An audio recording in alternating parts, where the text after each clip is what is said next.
Hello, hello, hello. My name is Nathan Simmons, and with my co-host Nathan Kwan, we host this podcast, Two Nates on Sports.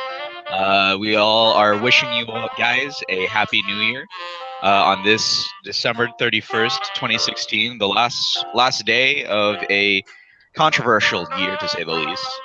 But let's dive right in to the Houston Texans. Nathan, take it away. Yeah, sure. So the Houston Texans clinching the AFC South for the second straight year last week. And let's just say it was an ugly win over the Cincinnati Bengals on Christmas Eve. The game, it was pretty much every Texans game this year. The defense dominated. I mean, it's just amazing how this defense continues to be the number one defense in the league without J.J. Watt, without Kevin Johnson. They've missed so many players to injury. It seems like they have 2 or 3 guys out every week. But they dominated in the first half. They kept the team in the game. I mean, it was 3-0 at halftime. The offense was doing absolutely nothing. The offensive line was terrible. The D line of the Bengals has a lot of good names up front, and they dominated the Texans O line. The running game couldn't get going. Lamar Miller was out, and without him, the running game was non-existent. And there are drops in the first half, and with Tom Savage having his first NFL start, you can't have your offensive line playing poorly and your receivers dropping passes. And I think he had 6 passing yards at halftime. So it was pretty bad. The second half was a little better. They came out a little more no huddle, and they tried to get the tempo going, and he completed some passes. The O-line opened up some running lanes late for Alfred Blue, and the Texans got the win. They took a Randy Bullock missed field goal at the end, which a lot of Texans fans. Randy Bullock was a former kicker, a 5th-round draft pick of a couple of years ago, and he washed out here, missed a lot of big kicks, and he did again, which ended up helping the Texans for once. But it was, I mean, a win is a win. I'm going to take it. They're in the playoffs for the second straight year, AFC South champs for the second straight year. But I think most of us fans know that this team is probably one and done. I mean, they're 9-6, but they're 5 of those wins are inside the division. So they're 4-6 outside of the division. Arguably should have been 3-7 with that kick, if that kick had gone through last week. So yeah, it looks like Bill O'Brien was playing 4D chess with his drafting of Randy Bullock. That was actually a Gary Kubiak draft pick. Oh, really? And that was the same year Justin Tucker from Texas came out, and he was drafted by the Ravens in the 7th round. But so that was another shine draft pick of Rick Smith and Gary Kubiak. But yeah, I will say the defense again. Jadeveon Clowney had a sack, tackle for loss. Whitney Merciless had 2 sacks.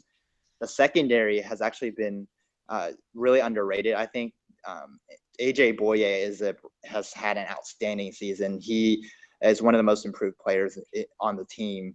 Kareem Jackson and Quentin Demps has 4 interceptions in the last 5 games. So, I mean, every Romeo Crennel, the defensive coordinator, deserves so much credit for this team even being in the playoffs without J.J. Watt and without an offense that, frankly, has been historically bad. And so we'll see coming up this week. The Titans, we go to Tennessee, a game that basically means nothing. Lamar Miller and Jadeveon Clowney will not play. They're sitting out with nagging injuries. Bill O'Brien says that we're going to play to win, but I think they're going to play the starters, and I think Tom Savage does need the reps, and so I think he'll play most of the game, if not all of it. It'll be his second career start, so he needs all the reps he can get. I expect some players on the defensive side to maybe get a rest in the second half. As far as the game itself, I mean, Bill O'Brien wants to win the 10th game. He doesn't want to go 9-7 3 straight years. So we'll see what Tennessee, how much they have to play for. I mean, after last week, that brutal loss in Jacksonville and a backup quarterback, I don't see them really fighting too hard. But I mean, we'll see what happens. I think it's really just looking forward to next week for the playoffs, and hopefully no injuries this week. Yeah, definitely. Cross fingers, especially after what happened last week and the complete destruction of a lot of franchise cornerstones. Oh yeah, Oakland. Yeah.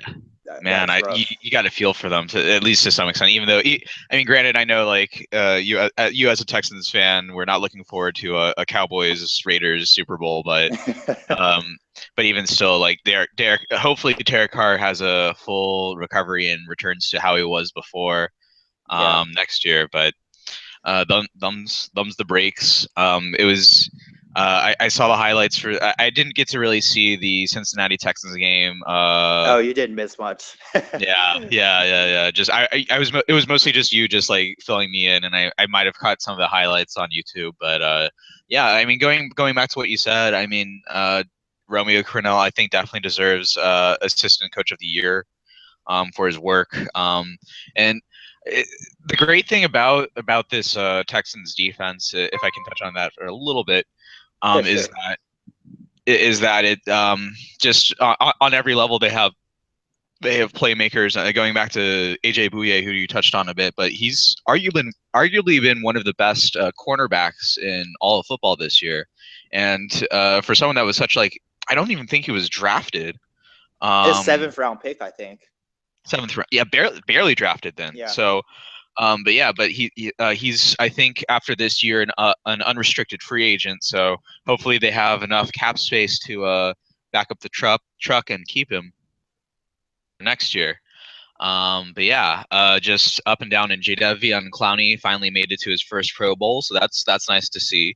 And Whitney Merciless has actually been pretty decent as well. I would say he was borderline Pro Bowl this year, but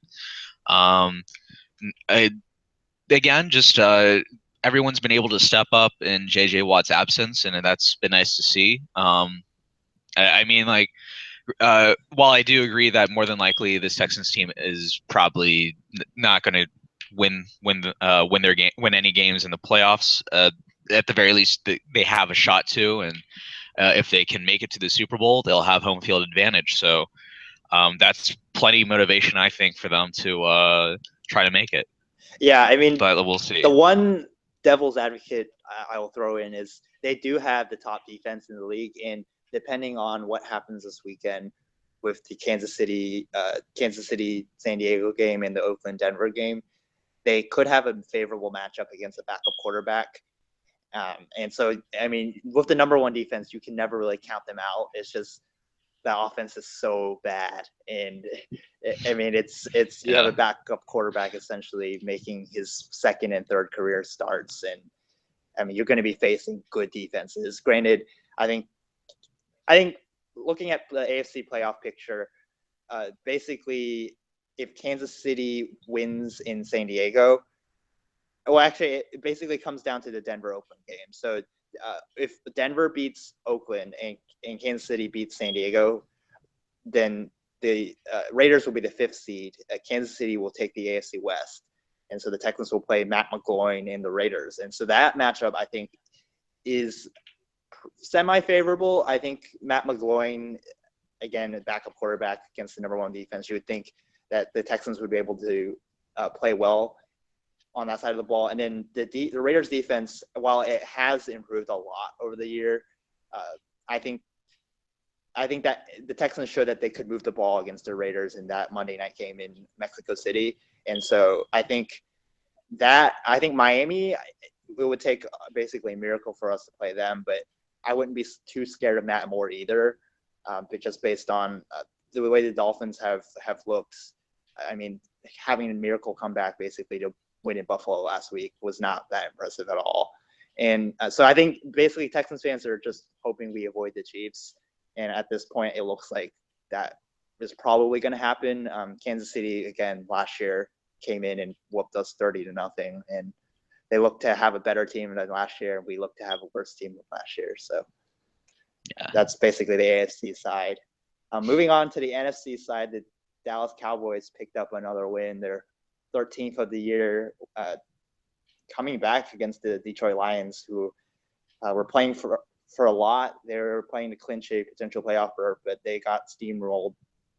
The offense was outstanding. Ezekiel Elliott and Tony and Dak Prescott were carved up. The Detroit defense which is actually one of the top in the league. So, what a game on Monday! Oh, absolutely. I would. It was arguably the most impressive win I've seen this Cowboys team do this season. Just because I mean, granted, like the first half, it was very close. They were trading touchdowns back and forth, and then it seemed like the Detroit Lions were going to begin to run away, and that the Cowboys weren't nearly as committed, mostly just because they already locked up the number 1 overall seed into the NFC, and it was completely understandable. But then you saw like Sean Lee begin like chewing up everyone on the sideline on defense, and it's like, wait, they really want to play hard on this one? And then they turn around, and so after it's like 21-14, like they don't allow another touchdown again. They run up, they score. Like Dez Bryant was a complete beast in that game. He did everything from catching to passing. And it was phenomenal. Dak Prescott made some of the most impressive throws I've seen him do this season, especially on that strike to Bryce Butler in the first for his first touchdown, just throwing it right up the ladder. It was phenomenal. Impressive. Like on pretty much every facet of this game, they were strong, and especially that defensive line was damn impressive. Specifically, David Irving and Benson Mayowa both getting 1.5 sacks. David Irving getting the sack and a fumble to pretty much close out the game. It was a very impressive. Like I said, it was arguably the most impressive victory this season. Just to come out and completely dismantle a team that is still fighting for its playoff spot.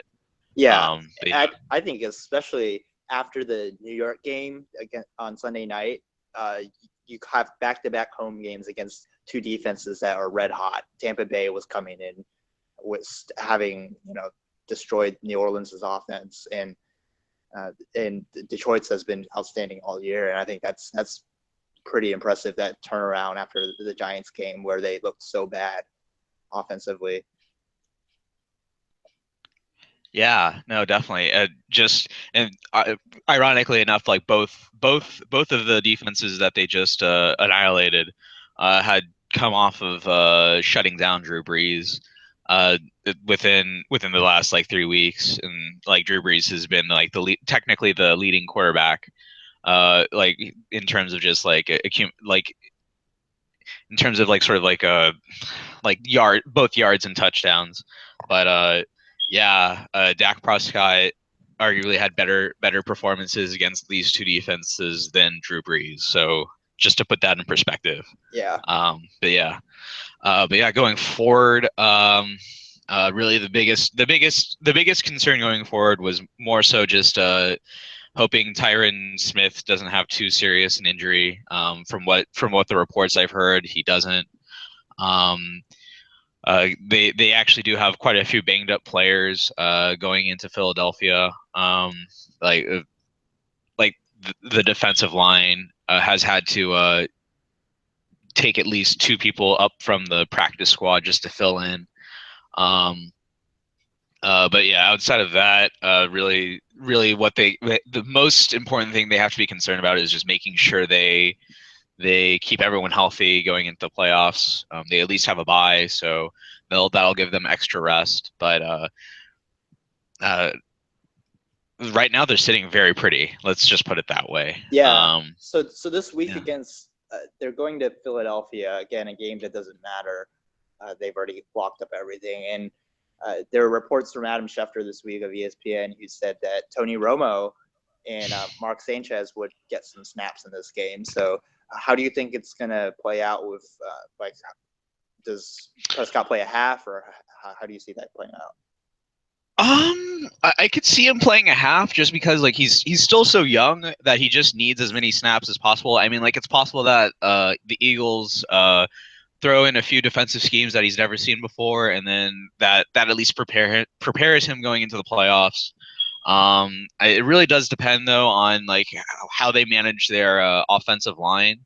I know Tyron Smith's not playing, but I mean, either way, you were going to go into that game knowing that. I mean, Dak Prescott isn't as big an injury risk as someone like, say, Tony Romo. So it's going to really depend on that. I could see it going like maybe like Dak Prescott for a half, then Mark Sanchez for the third quarter, and then Tony Romo for the fourth, um, something like that. I mean, the biggest thing once Tony Romo is put in is just making sure he doesn't get hurt. I mean, and the thing about it is Philadelphia always plays Dallas very tough and are very physical. So that's a very genuine concern about it. Um, I mean, especially, yeah. I mean, there's just so much bad blood between these two teams, but um, I mean, yeah, Yeah. So, okay, I forgot what I was gonna say. so the Yeah. NFC playoff picture is so the Cowboys are the 1 seed. The 2 seed is still up to grabs between Atlanta and Seattle. Atlanta has a game against New Orleans, which the Saints have been red hot. They won a couple in a row, so that one's not a given. But I think Atlanta was so much on the line with home field, with first round bye on the line. I think they come out and win that game. So I think they get the 2 seed. Seattle, if they're playing at the 49ers, that they had a shocking loss last week against Arizona, which didn't make any sense to me. Their defense was not good that game. But I think they take care of business against the Niners, who are looking for a good draft pick. So they should lock up the 3 seed. And so that leaves the NFC North up for grabs in that Sunday night game between the Lions and the Packers. Detroit is coming off that loss against Dallas. Green Bay is on fire. They've won 5 in a row. If I win, yeah. How do you see five game winning streak? Yeah. Before the Dallas game, I was gonna say like for sure the Detroit Lions. But I mean, maybe the Lions were looking more forward towards the Packers game than the Cowboys game, just because of, again, like it's a rivalry game, and they would have a chance to knock off the Packers, and those more specifically the more important of the two games, I would say. But I mean, it looks like Aaron Rodgers is rounding back into form. Like he's looking like the Rodgers of old, 2010, 2011. I mean, the big thing for me is that the Green Bay defense really isn't all that good. To be quite honest with you, Yeah. While the Detroit defense, it really does depend on whether or not Darius Slay can play that game. I assume he can. That was the reason why they were holding him out of the Cowboys game. But even then, like, I don't know how effective he will be. They still have Ziggy Ansah, but Ziggy Ansah has been a bit of a disappointment this year, although I would say it wasn't completely all his fault for his lack of production. But it's going to be tough to go against Aaron Rodgers, but I really do think that Detroit pulls it out in the end, just because people still, I think, are overlooking the Lions, and that's I think been the biggest thing that's helped Detroit, is that people underestimate them, and then in the fourth quarter, Matt Stafford gets some Highland Park magic, and he's I mean, he leads the league in comebacks this year, and at an absurd rate. I think he's had 8 total like fourth quarter comebacks this year, I want to say, or is that might be a bit too much, like seven comebacks in the fourth quarter. But yeah, he's I'll go Detroit. You? Yeah, I can't go against the hot quarterback. I mean, the way last week, I mean, Minnesota is a good defense, and he carved up the Vikings defense last week. He had 4 touchdown passes, 347 passing yards. He has 14 touchdowns in the past 6 games. I don't think this. I mean, the way Detroit, I think their secondary got exposed last week is if they don't get pressure on him, like they didn't get pressure on Dak Prescott, they're not going to have a chance. I don't see it. I mean, I see it being a close game coming down to the fourth quarter, but the way Aaron Rodgers has been playing, I can't go against that 5-game winning streak. And I will say the Texans were part of sparking this Packers streak. With the second game in this winning streak was that game which was really up for grabs. The Texans just couldn't score at all. And look at what they've done since. But so I guess depending on that winner, they'll get the 4 seed. And then it'll come down to the Giants are locked in at number 5. And then the 6th seed will depend on if the Redskins can beat the Giants earlier that day. And I think with the Giants having locked up everything, the Redskins basically desperate for the win, I think Washington takes that one at home. And so that night game will be basically a knockout game to see the loser missing the playoffs. So, pretty much, yeah. I agree. I think Washington wins. I mean, Kirk Cousins has been very impressive this year too. So it'd be kind of to me. I don't see New York playing its starters for very long. So they're not going to be fighting very hard for this. Tampa Bay is still technically alive, but there's just I think a 1% chance of them getting in. Like there's just too much. There's too much riding on everyone else losing or a specific tie or something like that. Yeah, I think they need a Giants win and I don't even know, a tie between the Packers and the Lions and some other crazy scenarios to happen. Yeah, and they need a few wins from AFC teams or something like that. It's just very confusing. I couldn't make heads or tails of it, but yeah. Yeah, they had a crushing loss last week in New Orleans, and I mean the Saints aren't playing for anything, and they got torched by Drew Brees. Yeah, I mean. Going forward, it looks like this team has a lot of potential, just like Tennessee. Really, it looks like the two teams that had the top picks in 2014 have a very bright future going forward. I mean, assuming obviously Mariota is able to come back to form when he's healed up, but they were at the very least able to lead them to 0.500 if not above. Yeah. So that's something to look forward to. Man, it's amazing what promise you have when you have a franchise quarterback. Man, I don't know what that feels like. Well, yeah, I mean, you had it for 1 year, kind of, with Matt Schaub. He led the league in yards, or I mean, more specifically, Andre Johnson did. But Yeah, I will say, going from Matt Schaub to Ryan Fitzpatrick to Brian Hoyer to Ryan Mallett to T.J. Yates to Case Keenum. I mean, it makes you miss the Matt Schaub days when you're frustrated at him throwing pick sixes. But those halcyon days. Yeah. But looking forward, I guess if our scenarios come true, which of those 3 teams that the Cowboys would potentially face? The Giants, probably the Redskins, and the NFC North winner, would you like to see the most in the first round, in the divisional round? I mean, they're all tough teams. I mean, to some extent, I think the Cowboys would beat the Giants 3rd time's the charm. But I wouldn't say I'm most looking forward to playing them. It's just that if we play them, then I'm just okay, we better beat them. I'd feel confident. I mean, it's the playoffs. It's hard to predict anything with these because not only because it's such a different animal than the regular season because pretty much everyone's playing with everything on the line. Yeah. There's no holding back. There's no worries about injuries or making sure you get certain incentives or something like that. You're playing to win.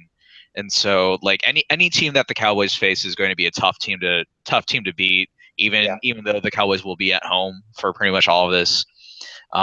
Even to some extent, I guess, if cross fingers if they make it to the Super Bowl, which is a big if, but it would still it'd be kind of a home field advantage. Yeah, no more outdoor games for the Cowboys, at least in bad weather. They're going to be in the state of Texas for the rest of the year. Yeah, pretty much. Yeah, thank God. But I would say the Redskins y'all destroyed on Thanksgiving, and the Lions you guys just beat. I would be scared of Green Bay if they win the NFC North and then they beat the Giants and the Giants. Those are the two. I would like Washington. I would like Detroit again. I think you guys would be heavy favorites in those games, but I'd be a little wary of Aaron Rodgers, but I mean, this is a very different Aaron Rodgers than the one the Cowboys played against earlier in the year. Like this is an Aaron Rodgers that's actually hitting people that's actually hitting his receivers. So the offensive line has improved a lot as well for Green Bay, and earlier in the year he was getting killed running for his life. Yeah, and they have a decent pass rush for all intents and purposes. It's just really their secondary is really not much of anything to write home. Yeah. But yeah, let's move on to the NBA. I don't have much to say since I've really stopped watching the Mavs, but I think there was a game between the Mavs and the Rockets earlier this week that you had a lot to say about. Yeah, so it was a very contested game, very testy. The Rockets basically dominated. You can check on the screen right now. So Andrew Bogut had a hard screen on James Harden where he lunged into him. You can see Harden wasn't even looking. He lunged in.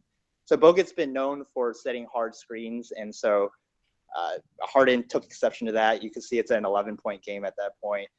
And here you can see off the balls, Mesri and Trevor Ariza getting into it. Ariza, and then they start jawing. And then after the game, it turns out, according to reports, that Mesri said something about Trevor Ariza's family and his kids. And so Mesri denies it, but that's a no-no. Here on the free throw line, we have some more jawing. Rick Carlisle gets a technical foul. He's mocking the refs, basically going, a good call. And then after the game, Patrick Beverley of the Rockets, who actually wasn't even playing in this game, he had some comments to Rick Carlisle saying, "You're an icon, coach. Good luck with the rest of the season, coach." Like, this is my favorite face of Rick Carlisle I've seen in a while. Yeah. So that you can see it's a 19-point game, and here it's 24 in the third. The game is pretty much over. You have some more. Here's Justin Anderson and James Harden getting into it on the free throw line, and then there's Harden gets a technical. This is just crazy for such a lopsided game. Harden after the game was basically saying, that the other team was tripping, don't know what they were doing. So it was in a 30-point blowout. You don't usually see stuff like that happen. Well, how many tabs do you have open? Too many. Yeah. Jesus. Yeah. But I think the Mavs are frustrated. This is the fourth time they played this year, which is, I don't know what happened with the scheduling to get all four games in before the new year, and the Rockets swept the season series, I think the first time since '97, I think. And the Mavs tried to play, a little chippy. I think Bogut, has a reputation in this league ever since he came back from that injury that he's pretty much basically a hard screen setter, and he got away with that in Golden State when he had those great shooters. And the Rockets played the Warriors two straight years in the playoffs, and so they finally, Harden wasn't going to take it anymore. Those illegal screens. As far as the comments with Mesri, it's like he said. I don't know. The Rockets media peoples have confirmation that he said it. Mesri denies it. In the end, the Rockets have moved on. They played last night against the Clippers, and the Mavericks are gonna play out their season and see what draft pick they get. But I don't know. That I-45 rivalry. That was definitely a strange moment. Yeah, just very, very heated. I mean, you're always going to see like some semblance of fireworks between the two teams, just because like they're division rivals, and they've always been able to play each other close. I mean, granted, like, I mean, no offense to the Rockets, but I mean, like, in terms of just like the Dirk era, like I would say technically like the Mavs and the Spurs have had like at least in the beginning of the 2000s had a much more heated rivalry, but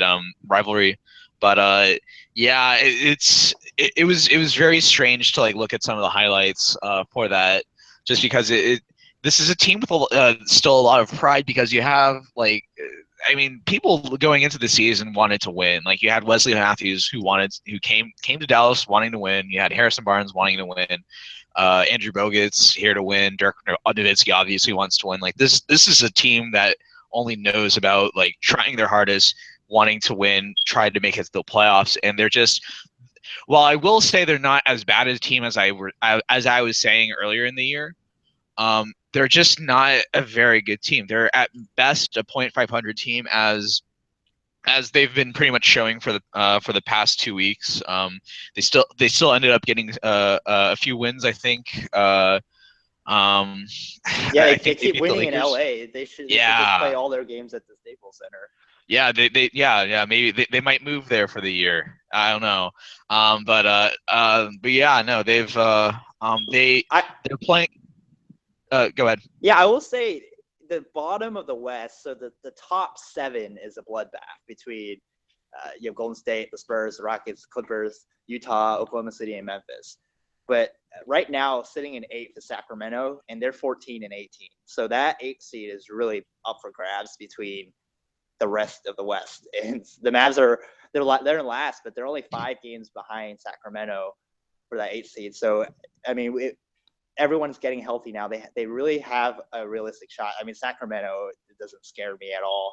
It's just, I guess you have Oh teams like yeah. Portland, which had really high expectations coming into this year. Minnesota, which had high expectations coming into this year ahead of them. Team like Denver, well coached with Mike Malone as well. So there's so many teams, but I mean, if they keep winning, they have a shot of getting in. It's just what are your priorities at this point in the season? Yeah, no, it's kind of bizarre to me that they're trying to still make the playoffs when there's such a good group of players that they can get in this draft specifically. This is definitely a much deeper draft, I think, than the one last year. And arguably, this is as deep a draft as the one with Andrew Wiggins, to some extent. I mean, you got Markel Fultz, you got Lonzo Ball, you got Josh Jackson. You got even like people like Dennis Smith or De'Aaron Fox, or even the French point guard that I can't, Nikitilin or something like that. I can't ever pronounce his name. I apologize. I Yeah. doubt he listens to this, but like, I mean, obviously, like if someone has the pronunciation somewhere, I'll gladly use that one. But uh, at this point, like I think they're better served just trading Bogut for, if they can get a first for Bogut, do it. Like, there's like he's going to be much more valuable as a first round pick than he is as someone that might get you the eighth seed and a chance to get swept by the Golden State Warriors, or maybe they turn things around and they're able to pull a 2007 upset and get revenge. Oh, that would be amazing. Yeah, that would be nice. Yeah, especially since we have technically two of their players, and they might have the inner game plan of how to beat the Golden State Warriors, but that's very doubtful. Yeah, I think Um, knowing the game plan and executing against that team is two different stories. absolutely. But Yeah, no, there's. yeah, I want to go back to Christmas Day. It was an Yeah. outstanding game between the Cavs and the Warriors, a rematch of the finals. There was lead changes back and forth. Golden State ended up like taking a 14-point lead with like 8 minutes to go, and you thought this one was over. But then Kyrie Irving took over again, like he did in the finals, spraying that comeback. Richard Jefferson, I don't know if you saw, had 2 poster dunks. That guy is 37 years old, and he was dunking on people. So that, I mean, if nothing else, it looks like we're in for, if we get that rematch, another 7-game series, because those two teams are so evenly matched. The Warriors really didn't play poorly in giving up that lead. Kevin Durant was outstanding. Steph Curry had his shot going. Draymond did get some foul trouble, which took him out of the game early. But I mean, those two teams. I mean, that's Draymond. What do you expect? Yeah. Yeah, and I will say I was cautious about making this proclamation earlier this year, but the Rockets are a legitimate contender for the 3 seed in the West, which is, I mean, I don't want to jinx anything, but the Clippers look like a mess without Blake Griffin. Chris Paul sat out last night. And I don't know if you caught, both Rivers got thrown out of the game. Both Austin and Doc got thrown out of the game last night. And I saw that on NBA memes, admittedly, but yeah. Yeah, so they're 3.5 back of the Rockets now in for the 3 seed. And so, I mean, if this team, I mean, I mentioned last week that the loss of Clint Capella might hurt the interior defense, but what they've done the past week is just score 130 points in 3 straight games. They put up 140 last night in regulation. Yeah. Montrezl Harrell, who's one of the fill-ins, had a career-high 29 points. He really sparked the team when the Clippers cut into that lead in the third quarter. James Harden start the MVP chance at the games. 7th triple-double of the year. He has really, I mean, completely opposite to last year.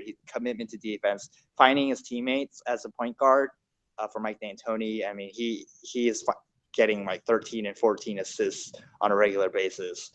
And this team, I mean, there's so much shooting and confidence in Ryan Anderson, Eric Gordon. Eric Gordon had a plus like 42 last night, which is nuts. That's the plus minus for when he was on the floor. So hopefully they keep it rolling going into 2017. I mean, we don't want to start talking about playoff matchups yet, but I mean, to get home court would be an amazing accomplishment, and you have to put D'Antoni in the Coach of the Year running so far. Yeah, go figure. Yeah, no, we were all trash talking him like right when he was hired, and then he just turns around and actually works his magic, and then boom, like in a weird way, like this Rockets team is beginning to like kind of remind me of like mid 2000s the Mavericks, just like back when they only had like just Dirk Nowitzki just carrying the entire team, and you had like a bunch of like solid role players but no like other superstar. Yeah. I mean, I think James Harden like really does kind of remind me of Dirk, like in the sense that like they're both like amazing players on offense who have this reputation of being kind of weak on defense. Mm-hmm. But like at the end of the day, they're still able to carry their teams to wins. They're very clutch in the fourth quarter. I mean, I don't want to jinx anything. But I mean, like Harden seems like a player that's capable of being being the lead player on a championship team. Oh, no doubt. So yeah. So you got that to look forward to. I would say. I mean, the rate they're scoring the ball is just insane. I mean, you look up game after game, and it's like they have 97 points. Oh, and it's the end of the game. No, it's the end of the third. Oh, they have 102 points. It's the end of the game. No, it's the end of the third. It's just insane the rate that they're scoring the ball. And I mean, obviously they're not going to keep this going for the rest of the year. But I mean, they're playing tonight against the Knicks. But if you want to like NBA League Pass or just want to like catch a team that's red hot and scores a bunch of points, I mean, you always have Golden State, but the Rockets right now it's insane what they're doing. Definitely. So looking, I guess tonight is the college football playoff, both games. I guess the first one starts at 2:00 Central Time. Alabama, Washington, and then the nightcap, Clemson, Ohio State. Admittedly, I have watched 0 minutes of college football bowls this season. With, again, Evan mentioned a couple weeks ago, with Texas out of it, my desire to watch college football has disappeared. But the first game, you have Alabama, who's a heavy favorite to win it all. I mean, do you see Washington even keeping it close with Jake Browning? Hello? Yeah. Yeah. Do, Go ahead. yeah. Do you see Washington keeping pace with Alabama in this first game? Um, I want to say I do, just because like I like this Washington team in a little bit, because they, in a way, and I absolutely loathe Alabama with a passion, just because like I mean they're just this juggernaut that looks completely unstoppable. Um, I will give Washington this. They have talent up and down this team on both sides of the ball. I mean, obviously you have Jake Browning, but you also have like John Ross, who's looking like a possible first round pick in this year's draft. And on the other side of the ball, you have Sidney Jones, who also looks like a first round pick. You have Buda Baker as well. But I mean, at the end of the day, I mean, it's hard to go against Alabama, even though like Washington had arguably could have been undefeated by the end of this year had it not been for a close loss to USC. But I mean, at the same time, like I mean, looking back at how the Pac-12 has been playing this bowl season, a friend of mine that I met up with last night, she went to the Alamo Bowl, the Alamo Bowl, and Colorado got steamrolled.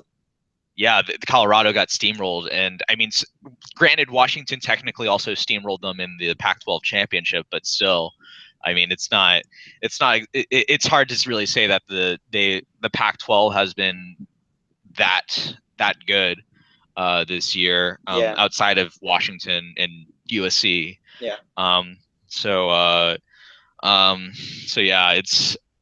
I mean, I hope Washington pulls off the upset. I mean, and granted, they have is it Doug Peterson, or Chris like I Peterson. used to call. Yeah, what? Chris Peterson, Boise State. Chris Yeah, Peterson. Chris Peterson. Yeah. pulled off upsets before. Oh yeah. Back at Boise State. Yeah. So I mean, like, it's hard to put it past him, especially considering like what he was able to do with a Boise State team against the juggernaut of Oklahoma back in I think it was the 2000 Fiesta Bowl or something like that. Yeah, Yeah. 07 or something like that. Yeah. Yeah. So it's hard to put it past them, but at the same time, like I'm not expecting much of anything. Yeah. So I mean, I'll root for Washington, admittedly, but Alabama's probably too good.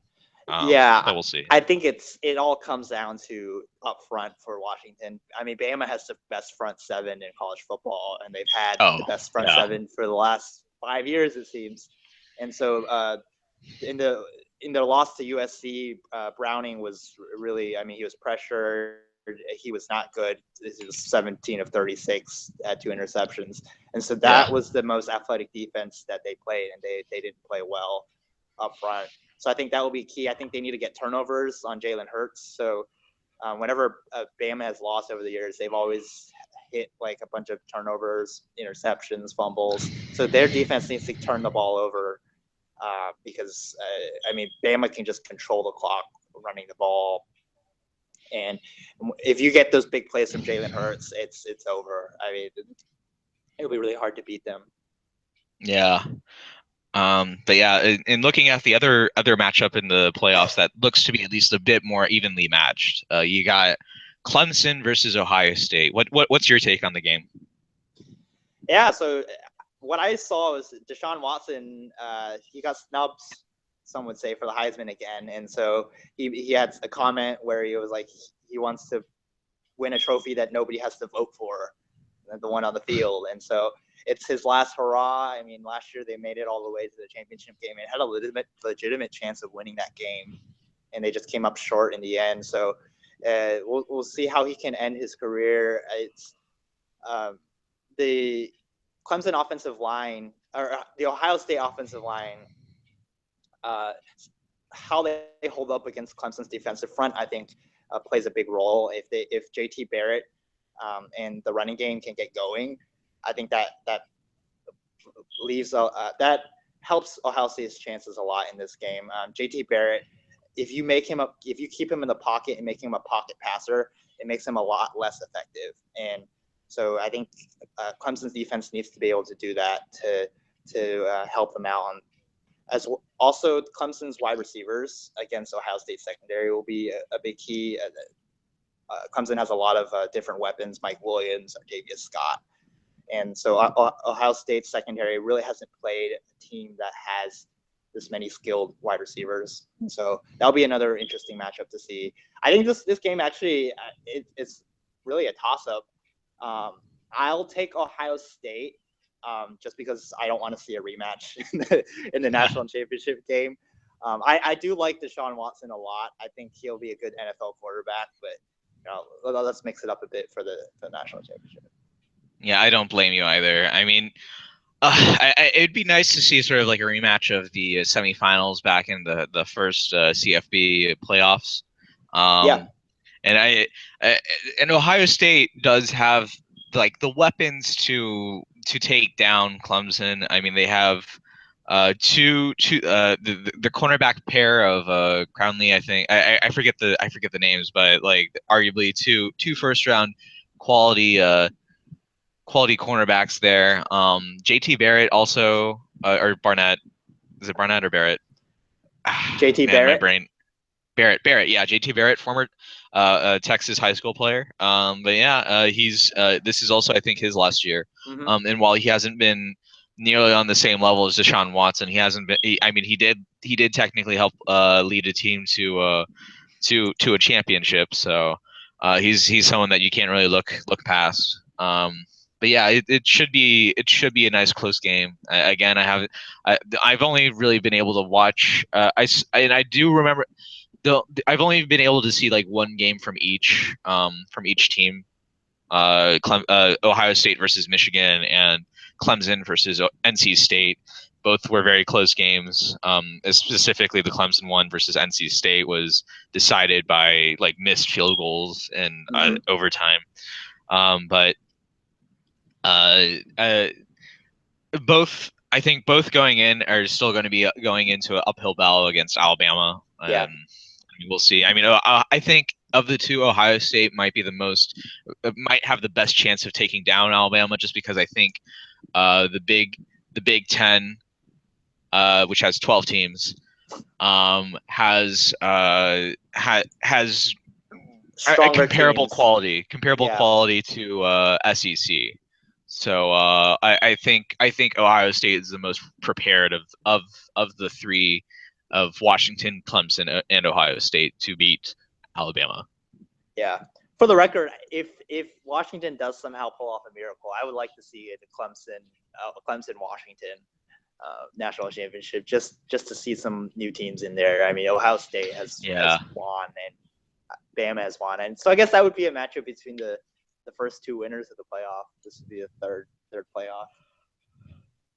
Yeah. So, well, definitely. That wraps it up for this week. I just final shout outs for me. The Dynamo continue to make signings. So they signed a Colombian named Juan David Cabezas. And so he's on loan. He's a defensive midfielder. So a lot of South American flavor in this team. And I think Wilmer Cabrera, the new head coach, coached and played with the FC Dallas head coach Oscar Pareja, and so I think a lot of what the Dynamo are doing is copying that FC Dallas model of a lot of importing a lot of South American talent into the team and really making like that academy like the best in Major League Soccer. So the Dynamo continue their retool. You have anything? Well, shout out. This past week I was at my brother for Hanukkah gave me free tickets to go see the Heart of Dallas Bowl between Army and University of North Texas. So shout out to my brother for the free tickets, much appreciated. But I guess shout out to Army for winning that game. Although it was. I will say this: they have a very old style way of playing football, which is run the ball a lot and pass the ball at most 5 times in a whole game. But yeah, it was they controlled the clock, and I will say that, and it was close. It was still a close game. Yeah, and I guess shout out to UNT for at least keeping it close, and shout out to the UNT band as well as the Army band and Army people in general for being Army people. But yeah, shout out to the Army. Yeah, I guess. Yeah, Yeah, go Army. Anyway. And I will say one note on college basketball. We neglected to mention the Texas Longhorns team, Oh God. and I think after this past week, we're not going to mention them until they start playing No. better. Oh God. Kent State lost at home, and then yesterday, I mean, they weren't really in that game against Kansas State. They only lost by 2, but it really wasn't that close of game. And so the Big 12 play has Yeah. started. It doesn't look that good for them. Yeah, I don't even like. I think you brought this up, but I don't like you. Like, I kind of agree. I don't think this team's not even going to make it to the NIT. So, this is at this rate. At this rate, I don't know what's happened this year. I mean, Shaka Smart is still, I think, a great coach. It's just I think they're struggling to find like student leadership on that team. There's there's also just not enough shooting. There's not enough shooting to Mm, space the floor. When you have Shaquille O'Clair and Jared Allen inside, you need some shooting, and they don't have that. And not having yeah, upperclassmen hurts as well. yeah, for I sure. saw a tweet this week. It was like, could Steve Patterson have been 0 for 2 in his coaching hires with Charlie and Shaka? I mean, Shaka had a great year last year, so I'm not going to Yeah, suggest anything about him being yeah, fired, but I mean, it yeah, certainly hasn't gone in well. all fairness to Shaka too, was that like, and I guess Steve Patterson to some extent. I mean, but Shaka, like behind Brad Stevens, Shaka Smart was considered the hottest coaching prospect that was still in sort of the lower, that was still in the small time schools. Yeah. So I mean, like it's hard to really say he missed on something that everyone thought for sure was a slam dunk, and especially since this is still early in his second season. Yeah. He doesn't have any upperclassmen aside from Shaq Claire, but and no offense to Shaq Claire, but I mean he's not necessarily a game changer. No. But I think yeah, it's just it's going to take some time. I mean the biggest I'm most just and again these are players that are much younger than I am, and I won't say like I've been like super successful in my own like workplace like right away or anything, but I've been a bit disappointed in Eric Davis, considering like how well he was playing his first year and how poised and how much he looked like a veteran, and then now this year he barely makes any sort of impact in games against tough competition, and even against like lower levels of competition, he only gets at most like maybe like 15, 18 points, and I mean, that's been disappointing. Curran Roach has been okay. Tevin Mack is at least, I mean, he's at least like shooting threes. He's really the only consistent 3-point shooter on this team at this point. Yeah. It looks like Andrew Jones might turn into the primary ball handler down the stretch, and that's something nice to see. And especially since he's such a strong like free throw shooter, they might try something with sort of a game plan with Jacoven Brown, who is just someone that would just drive towards the hoop, draw a foul, and then shoot free throws. So maybe they start trying to build around that. And Jared Allen has been okay. I think he probably stays another year just because he probably needs he still looks he looks a little bit raw, but I mean this team has talent to be good. It's just there's just too much inexperience to overcome, and it's just again just not a good matchup for everyone just because they can't for whatever reason they can't shoot the ball consistently, and it's just going to take a lot of practice in the offseason. Yeah. They've been in a lot of close games, and it's just they it seems like when they're in a close game and it's like the final 2 minutes, they just panic, and like they don't make the right plays when it matters the most, and that comes with experience. Yeah. But and in defense to Shaka too is that like I last year he had wins over 2 of the Final Four teams, correct? Yeah, UNC and Oklahoma, right? Yeah, so I mean the problem isn't the coach. The problem is just is lack of experience for the players. Okay, well, I want to wish all our listeners a happy New Year. Happy New Year, Nathan. And thanks, same to you. Yeah, and everyone be safe tonight with their festivities, and I'll talk to you in 2017. Yeah, see you then.